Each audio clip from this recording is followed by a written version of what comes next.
Welcome you once again to the second CMI Foundation Symposium.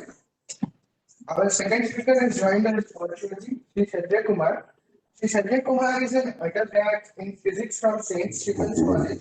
Did his master's in physics from the State University of New York at Stony Brook in 1987 and joined Indian Administrative Services in 1990. He has also done MPhil in Strategic Defense Studies from National Defense College in 2009. He has rich administrative experience in Bihar and Jharkhand for over 30 years. He served various key positions. Secretary to Smriti Meera Kumar, Principal Secretary to Chief Minister Jharkhand, Minister of Social Justice and Empowerment, and has worked in the Health and Labour Department of Government of Bihar before joining the Education Department as Principal Secretary on September 1st, 2020.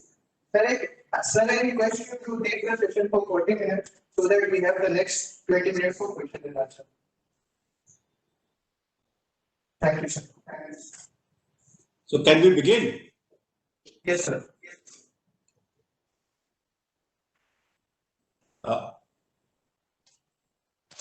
the outset, I would want to thank the Development Management Institute, especially Professor Devi Prasad Mishra, for giving me this opportunity to be here with you on your 7th Foundation Day Symposium 2021. And I guess in the year which we are experiencing, the subject matter could not have been anything else other than the fact that coping with the pandemic experiences and reflection. In fact, we are all coping with it. Some are coping all right, some may be doing it badly, but the fact of the matter is that most of us are coping with it differently. And I think this is the difference which makes all the difference. You know, this is the beauty of joining somebody during the pandemic, because here I am sitting in my office, I'm talking to you, and I don't even know who all are there in the audience. And I guess that's what makes it so exciting, because how do you tailor a talk when you are actually not being able to be in direct touch with the people to whom you are expected to talk? That is because talking to somebody always is mutually reinforcing. You know? When you're making a talk and you hear your voice, it always brings back some kind of a positive feedback, a positive loop. But let me just begin on saying that these are very unusual times. And this is something which has hit us after almost 102 years.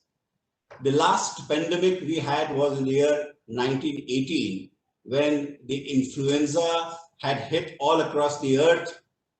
And, you know, before the pandemic, actually, when the COVID-19 came, most of us did not even know about it. So you may like to ask yourself the question that how short is the human memory?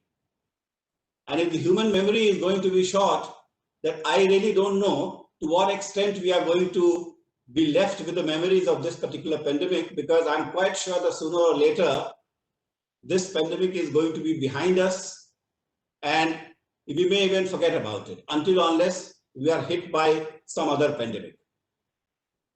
You know, normally when you are doing things in the society, we always plan for normalcy, and we are in a year of aberration. So do you plan for something which is an aberration? That is the question I'm posing before you all. We don't quite plan for aberrations. And let me give you a little bit of historical perspective, because when the COVID-19 started, I was in the health department. And after the health department, I went to a department which was most badly affected by COVID-19, that is tourism. And then from tourism, I have joined education, which again has been very badly affected. And in fact, I was listening to Rukmini Banerjee, and in her own inimitable style, she was telling us all about the educational scenario in the country and also the educational scenario in Bihar, and perhaps what we might do later, what we need to do, and how we should do it. Rukmini ji, always a pleasure. I met you this morning, and I can see you today also in that hall. So it's a pleasure being with you. You know, I was thinking, what shall I talk? Coping with the pandemic experiences and reflections. Actually, this pandemic has brought out the fact that we human beings, there's a centrality of life. So if you say that, okay, how is going to affect the health sector, how it is going to affect the education sector, how it is going to affect the economy, I think we are breaking it up in silos. This pandemic has taught us to look at things in centrality. Because if something like this happens, it affects all parts of us. So there is a centrality of life. The second thing, what it has done. What it has done is that it is infectious. So no two people should come together. So it has affected human interaction in a manner which we have not known. So when you look at the economy, and if you look at those parts of the economy which are run by human interaction, and there are some parts of the economy which may not be run by human interaction, so that is why you respond differently to it. So all of us know that our economy has taken a beating. This year, that is the 1920-21, India is going to see a shrinkage in its economy. The GDP is going to shrink by almost 7.5%. On a personal note, I heaved a sigh of relief when I looked at 7.5%, because actually we were expecting something much worse than that. So it's good that it is only restricted to 7.5%. But then what all has happened, I did not say, but let me begin. You see, when we started in March, I think it was 13th of March, when the Honorable Chief Minister called for a meeting of the Health Department in the wake of the pandemic. And in fact, we came across an act which was made in the year 1897. So the Britishers had made an act, the Epidemic Act 1897. So that gave us the regulatory framework, that gave us a legal regulatory framework in which to do things. So initial lockdowns and initial actions which actually took place, it took place by an act which was made in the year 1897. Post the union government lockdown, which came in 25th of March, the Disaster Management Act was invoked. A much later act, but then the point I'm mentioning is that we already had a legal framework to deal with pandemic. We got a case in January. We got a case in January. On 30th of January, we got to know that there's a girl in Chhapra who has come all the way from Wuhan, and she has got some fever and she's coughing. So naturally, we got very alarmed. So we transported her all the way from Chhapra to Patna Medical College Hospital. We took her sample, but then I must tell you that on 30th of January, we did not have a single laboratory in the state of Bihar which could do a RT-PCR test, something which has become part of our lexicon now. So we collected the sample from her. We flew it all the way to National Institute of Virology at Pune, and we waited for the results. We heaved a sigh of relief that it was negative.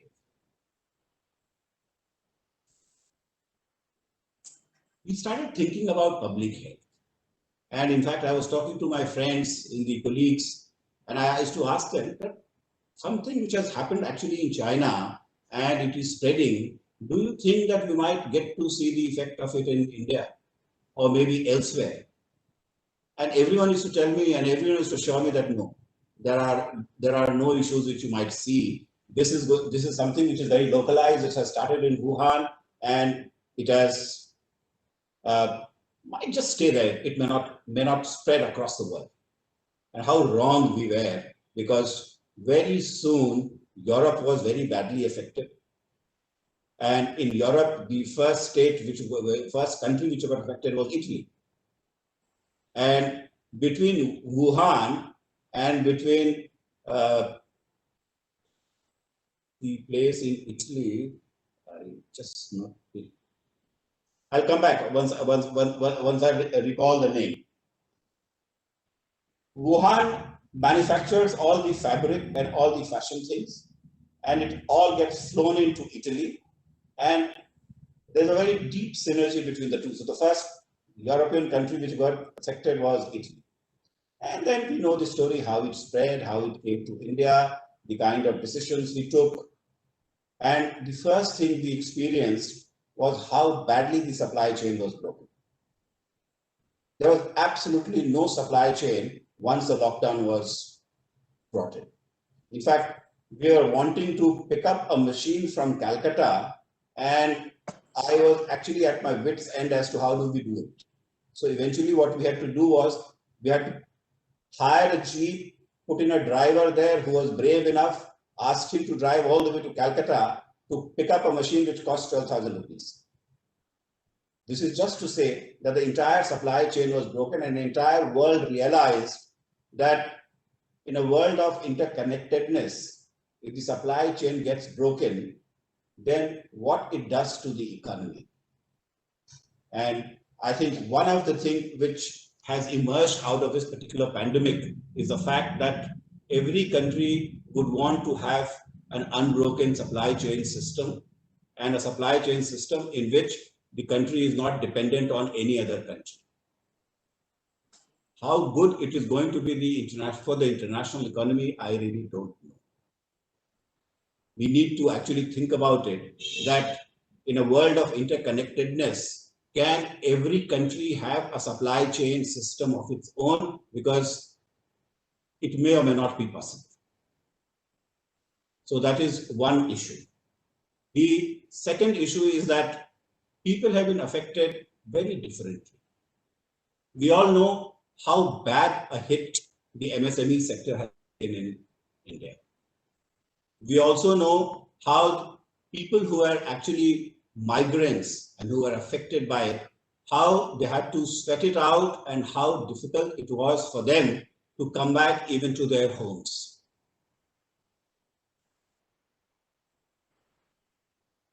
And yet, during the pandemic, what has happened? The stock markets have been booming. So one must ask oneself the question, what is happening? And it is not only in India. Even if you see the Dow Jones, the New York Stock Exchange, you'll find that the stock markets are booming in the US also. So then you look at it a little deeply, and you find that only 2% of people in India actually invest in the stock markets. So if the stock markets are booming, how many people are actually being affected by 2% who are obviously gaining? In the US, it's a little different. In the US, 55% of people invest in the stock markets, but yet, if you look at the volumes of transaction, then again, you'll find in US, the top 10% people in the US actually are responsible for 84% of the volume exchange in the stock markets. So a small portion of the people have come out of this particular pandemic very differently from the rest of us. I guess we human beings always take pride in the fact that, we interact, and the entire society is premised on the fact that we have great interconnectedness. And yet this pandemic has made us realize how futile at times it becomes. So initially what we were doing, we were dealing with a very capricious virus about which we did not know much. So what was the discourse? At that time, the CDC in the US, it said that, okay, mask is only for people who are affected by it, and people who are healthy did not wear a mask. We now know what the present wisdom is. The second aspect was we brought in a word from the Western countries, and we started saying that all of us must practice social distancing. And I used to tell people that, oh, why should we practice social distancing? We should actually be practicing physical distancing, because social distancing in the context of India, it means so different.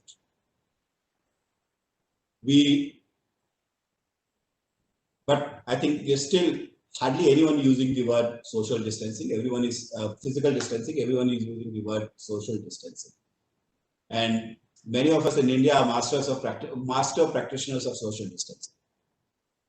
Something which comes, at times I feel, quite naturally to us. So there was a virus about which we did not know very much, and how it affects us, we don't quite know. We still don't quite know that much. And yet we had to respond on a day-to-day basis, and that made life very difficult.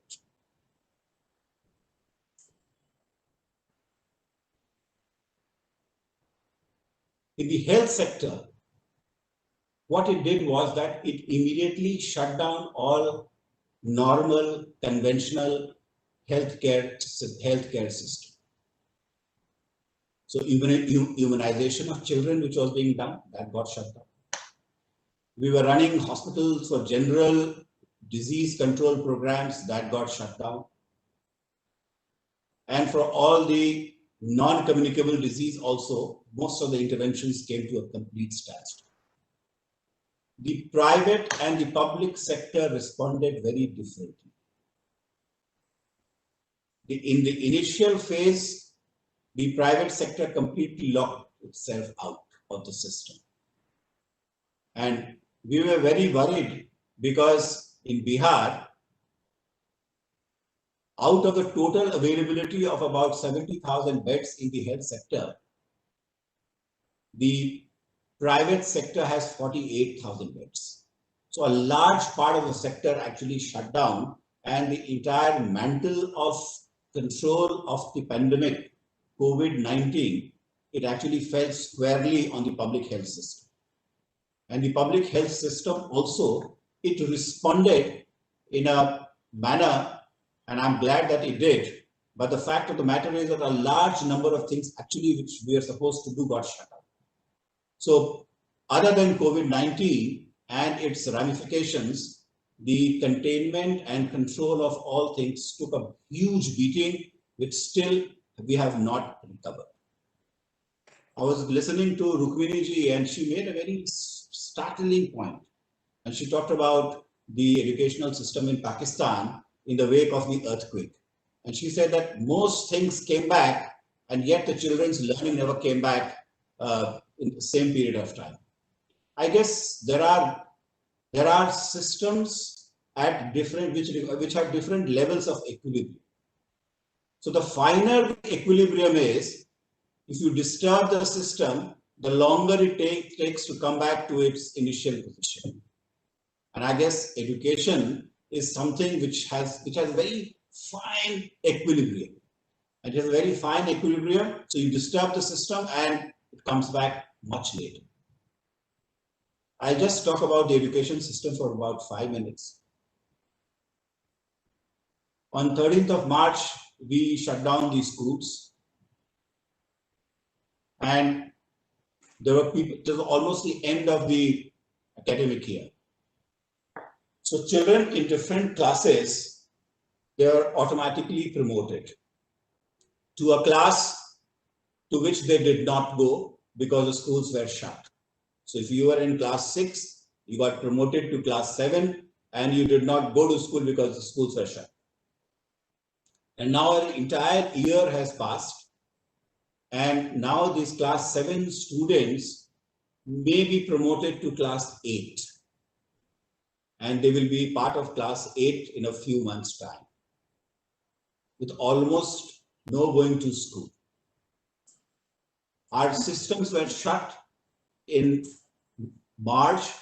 Then we took a decision in the month of September to ask the teachers to come to school to start some kind of a counseling in the schools where the senior school students could go to the schools for any consultation. So that is one thing, but what it has done, I need not elaborate much on it. We started teaching through different means, and I guess the whole world went digital, because that was the only way we could cut down on human interaction. So we went digital, and going digital also has its own pitfalls and it has its own strengths. The strength is that it has become ubiquitous. Now it is available everywhere. Everyone understands what it means to say that you are digitally connected. So that consciousness of being digitally connected has seeped into all of us. Yet everyone has got different access to digital communication. So if you went to DPS, or if you went to a school in Delhi and you were affluent and you had a Wi-Fi connection at home and a tablet or a laptop for yourself, you could still avail the kind of services which we were providing. But if you were in a village, then what do? There may or may not be a smartphone at home. If there is a smartphone at home, then it usually is in the hands of the male member. The boys may still have access to it, the girls may not. So there are a lot of issues which have come up, and there are gender issues, there are issues based on your economic standing in the society, and also availability of the kind of 4G services wherever you might be. You may be in a position, you may live in a part of a country or a village or a town where you may not have 4G connection. So how do you respond to that? So I think different people have responded very differently to it. And I can say that our interventions in the health, in the education field, while the schools have been shut, have not been very substantial. I guess we also respond the way we are. You know, ultimately, what are we? We are the kind of, we are what the experience we've had. Our experiences have made what. So if you ask me, I still find it very difficult to read a book on the mobile or on Kindle or on the laptop. I still prefer to read a book if I've given it in my hand. I prefer that. Technology, to that extent, may not make so much amount of difference to me. And yet my son, he never buys a book, because all his books, he will buy them digitally. Once the semester is over, then he'll buy some other sets of books. So he's so comfortable on it. But then it is the access and it is the kind of growing up with what you are growing up which makes all the difference. And again, I need not say in a poor state like Bihar, it has made a tremendous amount of difference to our students. In fact, Rukmini ji was there with us yesterday, and this morning also she was there. And we were just talking about the fact that what do you do to catch up? We need to catch up on 2 classes. Somebody who last March has gone from one class to the other, and this March will go to the next class. What happens to your learning outcomes? At the cost of repeating, I think she made a very beautiful presentation about what has happened to Bihar in terms of learning outcomes. So let me just repeat it very shortly. Of course, she had the slides and everything. I think one of the great achievements in the state is that we have very few children out of school. So we have expanded our system and we have subsumed just about every child within our system. So children are coming to school, we know who they are, and they have been enrolled in the schools. But then what is happening to our learning outcomes? In fact, I was looking at the ACER figures since 2006, and I was pretty aghast and saddened also. And in 2006, by and large, the learning outcomes, the way it is measured by ACER in Bihar was better than all India. And from 2006 to 2014 data I was looking at, we found that it has dropped across the nation and it has dropped across the state, but the comparative fall in learning outcomes has been steeper in Bihar than the national average. So in 2014, the learning outcomes in Bihar is a notch lower than what the national average is. You know, I keep thinking about this, and it's a closed room discussion, so I can mention that, you see, there's a saying in English that what you don't measure, you can't monitor. So if I am going to monitor learning outcomes, I must start measuring it on a regular basis. But if I don't measure it, definitely I'm not going to monitor it. So what has happened is that in the excitement of expanding and spreading the net, somehow the learning outcomes have got a bit neglected, and we in the education department here in Bihar, we are acutely aware of this. We are acutely aware of the fact that the learning outcomes must improve. You know, you have a school, and two ways you can bring children to a school. You can push the student to a school, and the school may have some intrinsic attraction, so it may pull students towards itself. So this push and pull works together, and I presume both are important. We need to push the students to the school, but once the students are in the school, it is the pull factor which is going to determine the sustainability of the educational system. One thing which intrigues me is this, that I would share with you. World over, if you see, schools are becoming larger because you require a certain economy of scale to run schools. You require a certain basic minimum infrastructural support and certain basic minimum things which you may do into a school. You require a library, you require classrooms, and that requires a certain critical mass which needs to be present in the school. This issue, I would want our people to actually think about it. And in fact, I'm drawing the attention of Rukmini ji also, and all the August people who are there, who are listening to me, that what should be the optimum size of a school? Our Right to Education Act says that no child needs to walk 1 kilometer to attend a school. Fair enough. But we don't mind walking a little longer distance, provided you perceive value in something. So it's always an equilibrium between the two. But world over, the schools have become larger. We also need to think about it, that what should be our optimum size. Many years back, in fact 31 years back, when I joined the Indian Administrative Service, one of my friend who is an economist, he told me that, Sanjay, now that you are going into the government, be prepared to do policy making without any research. And in fact, he had a word for it, he had a sentence for it, that policy making in India has become research neutral. Are we doing adequate research? Are we looking at things in the manner we should look at? Are we looking at society and doing research and looking at what actually matters to us? Are we creating sufficient amount of evidence that needs to go into policy making?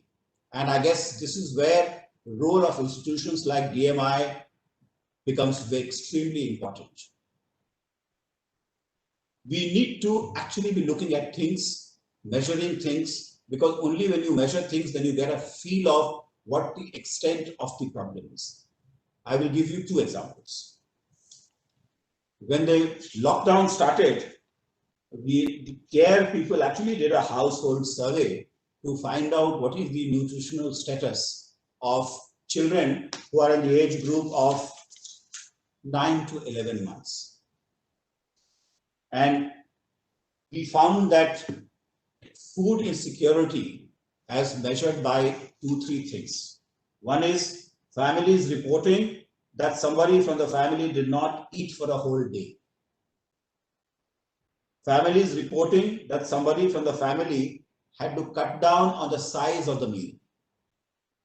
Families reporting that children in the family did not eat for a whole day because there was no food nor there was any money to buy. And also families reporting children of the family who had to cut meal sizes and skip meal because of unavailability of food. So if you're suffering from anything, then I guess a certain amount of food insecurity has crept into your house. And what did we find? I will give you a time series data from 2015 to 2020. In 2015, it was 14%. 16, 18, 17, 17%. In the 2018, 15%. 2019, it was 19%.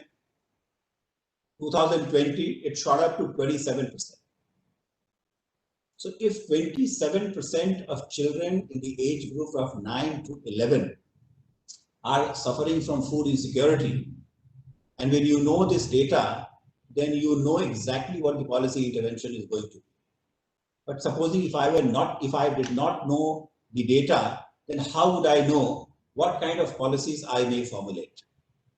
And this is the point I would refer to you, that all educational institutions, more so in Bihar, must come up with the kind of research which we need to do so as to bring it to the knowledge of the government or whoever policy makers are, to be able to fashion policies which are meaningful for the society. The second point we've been facing on a daily basis in the education department is we have started 3,302 higher secondary schools. And I'm not getting maths teachers, I'm not getting English, I'm not getting maths and science teachers. Somehow we actually never looked at the availability of maths and science teachers, because the requirement is that you need to do a master's in maths or sciences, and then you need to do an MA. So I asked my people, how many students are actually studying MSc Physics? How many students are actually doing masters in mathematics in the state? Unfortunately, the figure is not there. We will find it, but then if I do not have the numbers in my hand, then how do I decide what should be the minimum eligibility for any person to become a teacher to teach maths and science in a higher secondary school? If I had the figures, then I would be in a better position to make policies determining as to what the minimum eligibility should be. So this is what research does. And in fact, my primary aim of coming and talking to you today is to sensitize you to the kind of needs which we in the government have. And this needs to be filled up, and we need to have much greater interaction between the academic institutions and the government. How we can do it on an institutional basis, I would request the director, Professor Mishra, maybe to organize a seminar or a conclave on this, where we can all come together and we can talk about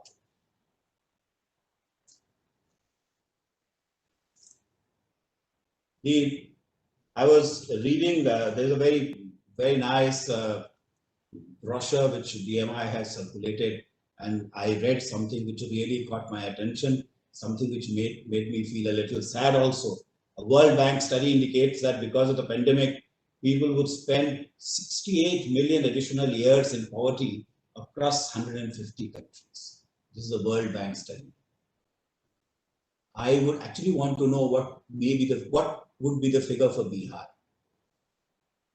Do we know anything as to what this corresponding figure for this may be in Bihar? Because unless you know it, how are we going to respond to it in the world of policies?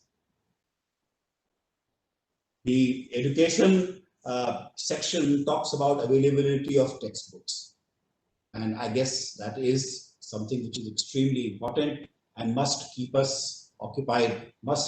We must be seized with the matter that are books available in our schools? What are we doing? We are under the Samagra Shiksha Abhiyan. We give money to all the students to buy books, and we are transferring this money through DBT to each and every parent. And yet, money is fungible. So once you get money in your account and you have competitive requirements, more so during the time of COVID, where flow of money has got choked because of so many other reasons, what is the best way the family can make a choice? That needs to be answered, and the answer is that I was actually looking at it and I was asking my officers as to what is the percentage of people who have actually books. We found that less than 20% of the children have invested that money in buying books. So that also means that 80% of the children do not have books. So what do you do if you are in class 5 during a pandemic year when the schools are shut? If you had the books, maybe you could have read it at home with the help of your friends, but if you do not even have the book, then it makes life that much more difficult. So these are difficult times, but as I said in the beginning of my talk, that when you plan something, when you make policies, when you make an act, when you make regulations in the society, you always assume normalcy in your mind. You are planning when things are good and things are normal. And when you start looking at it in a year which has been a year of aberration, an year which is maybe 1 in 100 years, I hope so, then you need to ask yourself, and we all need to ask yourself, do I do something today when maybe in a year's time I shall be normal and all these things will be behind us? So that is again, which is something which I often think about it, that human memory being short, maybe in due course of time, normalcy will be restored, we'll be quite all right, but I guess in many ways we'll also be very different. One, the world is going to become more and more digital. So we need to leverage on technology. The world is going to find ways and means by which supply chains are local, not global. And that has very serious ramifications for the economy as a whole at the world level. But yes, I don't think so there's much of a choice. Every country is now becoming inward. If you look at the way the whole world was turning, the whole world was turning in the political parlance, you might say, right, over the years, especially when the so-called liberals are under attack for the fact that they have not delivered and their actions have led to greater inequality in most of the countries. This pandemic has made things much worse. Their social media has become very dominant. How do you manage things during the time of a social media? Again, because the more digital you become, the more connected you become, and the more you don't meet each other. You meet each other virtually. How are virtual interactions going to reshape our policies and our politics? That also would remain to be seen. So there are, and one good thing which has come out of this particular pandemic, which I must share with you, and perhaps you all may know about it also, that there is absolutely no substitute for the kind of technology we have developed. And especially if you look at the RNA recombinant technology and the kind of RNA mapping which we have done in the last decade, that is what has made possible the fact that we have a vaccine in less than a year's time. So the message is very loud and clear that more leverage of technology is going to be the way out, lesser human interactions, more virtual interaction, how it is going to shape our polity and economy, I think you guys were sitting in that room and you are talking about it. You must give it a good shot, and we must start thinking about it. I think these are some of the random thoughts which have come to my mind while talking to you. I feel very uncomfortable talking through a screen, because only when you are amongst people, when you actually can see the faces while you are talking, and you realize that, oh no, actually, you may talk and you may see blank faces all across, and then suddenly all your ideas in your mind will dry up. You will not know what to say. So I guess this is what technology does. When you're far away, when you're looking at it, I'm not being able to see what kind of a response I am evoking in people who are listening to me. I really don't know how to fashion my talk.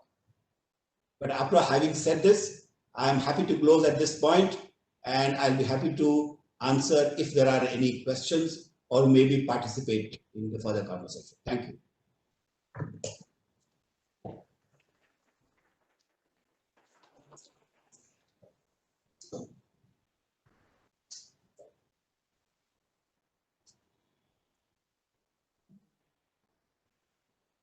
Please go ahead with questions. Any questions? I mean, there need not be questions, there may be observations, there may be differences of opinion or whatever. Because we always say questions. Why do we always say questions? Right. Very true, sir.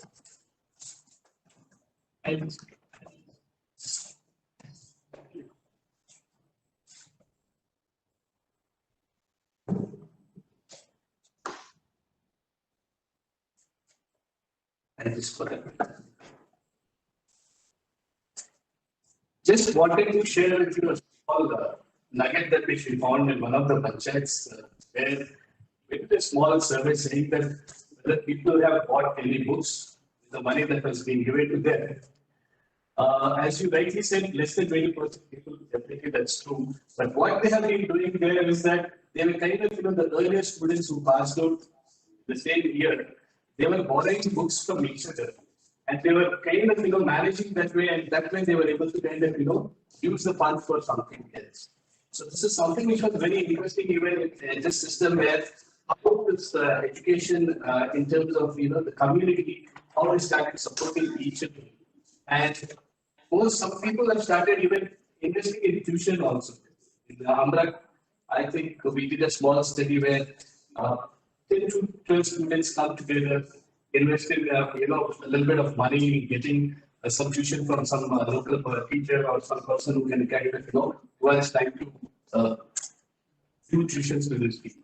So definitely this has put us in the backside. But what I've seen is people are also kind of constantly searching for ways to continue their education, and this is something which was very, very interesting, at least in one budget that we have seen. And we're definitely doing more study on this. As you rightly said, the context is being set for all of us regarding what needs to be done in terms of teachers and what needs to be done in terms of research and policy. This definitely we are going to take it up and kind of supplement your efforts in the best possible manner. I just wanted to say that's very interesting, Professor, but I would be actually, recycling of books is something which is very good. So if somebody goes to class 4 and he gets books from somebody else for his class and he does not buy the books, it does not make a difference. He can use the money for anything else. But the fact of the matter is that even with recycling of old books, we would be interested in knowing what percentage of children actually have books. Right. That's true. That's true. Any questions? Yeah, I just share with the community what we had talked about participation of community in the system. Our students have been BPL was the area which both of us are working together, Pratham and DMI. And initially the students are told to stay in the village, and they are crying actually. But after 2 days, they were all laughing and they were happily studying, staying there. I asked them what exactly happened. They said they were teaching the children. Shanko, and they showed the photographs, children sitting in line, rows. And they had, I think, the secretary would know that we had given the LED lights. बच्चों का LED lights दिया, अनिल को छोटे-छोटे LED lights आपने दिया शायद, I think around it cost from 200 to 300 rupees. And they were using those lights as for studying for study. And दोनों line में बैठे थे. And हमारे बच्चों को कुछ सिखाया. I mean, from being a student to become a teacher, they have become so confident. And that increased their learning experience and confidence level increase obviously क्योंकि बच्चों को सिखा रहा है. But the point was simply the community participates and that special attention should give. It's definitely a matter of pride. I mean, as I told you, our students were, in fact, the girls are now asking, "हमको भी क्यों नहीं बिठाया उधर?" The boys are staying in the girls are staying in the office. So the girls will say, "Why didn't the community ask us to stay? We would also taught the children, बच्चों को सिखा सकते थे."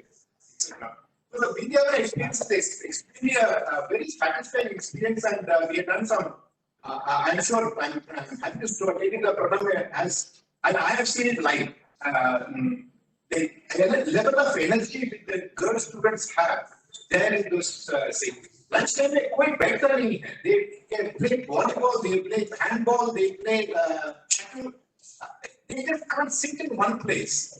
And the Pratham teachers, they were behind them. I think it's like a pipe paper. I mean, I told the people that have pipe paper, like they were rats behind, like they had mistaken with the price. Excellent. So I'm just sort of sharing with you our experiences that we can watch. Thank you. I am so glad to hear that.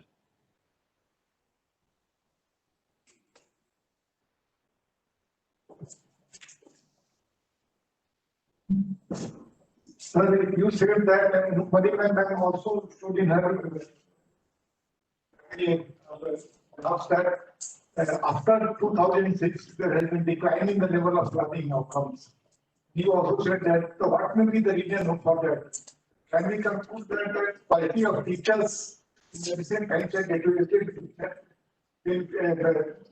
manifested with this downside of this level of learning? Learning outcomes of the voice. I guess there would be several reasons for it as to what may actually cause. One of the things is that post 2006, your base has increased. So before 2006, a large number of students who are actually going to schools actually came from families whose parents are also educated. And when you expand and you get every student on board, then there are a large number of students in our schools who are coming there for the very first time. Their parents are illiterate. So they don't have the kind of support which other people may have. So that is one thing which could have happened. The other thing also is quality of teaching always makes a difference. In the education department, we see that one headmaster goes and joins the school and he completely transforms it. So leadership always matters. And for us who are in the government, I think the challenge is how do you develop leadership at the level of the schools? You may decentralize a bit, you may give incentive to people to make to take decisions, and there should be a positive loop. So if he does something, then he should feel encouraged that the system to which it belongs actually is appreciating what he is doing. In the absence of these things, many people stop doing the kind of things which otherwise they would have done. But yes, I would agree that quality of teachers actually makes a difference. And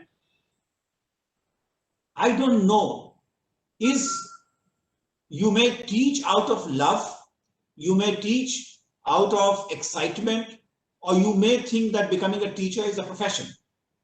So what motivates you to become something, it has a very large effect on your worldview. I think to a very large extent, what is happening is that many of us who are becoming teachers in the country are becoming teachers because we are looking for a job. Now, it's not only a job, because a job connotes something. And look at us. We in India, we say so many things about teachers, but yet what happens? If you look at all our IITs, I was looking at the figures coming out of the IITs. We found that there are 40% vacancies in the IITs. We are not being able to hire teachers, and the teachers in the IITs are not from the IITs. A large number of them also coming from the NITs. So in this hierarchy of educational institutions, why aren't the best people going into education? Rukmini ji, I mean, I would personally draw this your attention to the fact that, long back, I read a sociology paper in the US in which they had ranked certain professions as to what the society considers to be very good. So you take 15 or 20 professions and you rank them by the kind of social esteem these people have. The first one was not surprising at all. It was a doctor. So in the US, a doctor makes a lot of money and he's very comfortable. So if he is at number one, not very surprising. But the number two actually caught my attention. The number two was a theoretical physicist. Now, a theoretical physicist in the US does not make too much money as compared to many other professions which are below that. And yet he enjoys a certain amount of esteem which other professions don't quite have. Nurses were very high on the agenda. Where would you place nurses in India? Now, if you're going to give them very low self-esteem, are people going to become nurses? Now, my personal experience has been that most people who actually join our nursing schools are coming from the poorest families because they are looking at it from a job point of view. So, कहीं ना कहीं मेरा एक प्रश्न हमेशा रहता है कि मेरे पास 4 लाख टीचर्स हैं. It's a large body. Do these 4 lakh teachers' body, does it have a collective wish? And if it has a collective wish, then I would want to know what it is.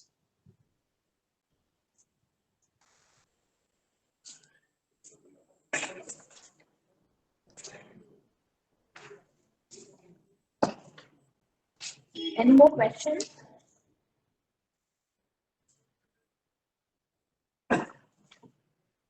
Thank you, sir. Thank you for sharing your thoughts. I actually would have loved to be there with you.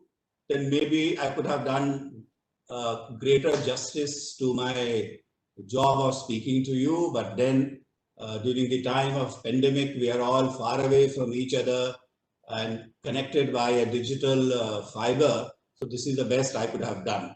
And it's been a pleasure talking to you all. And thank you so much.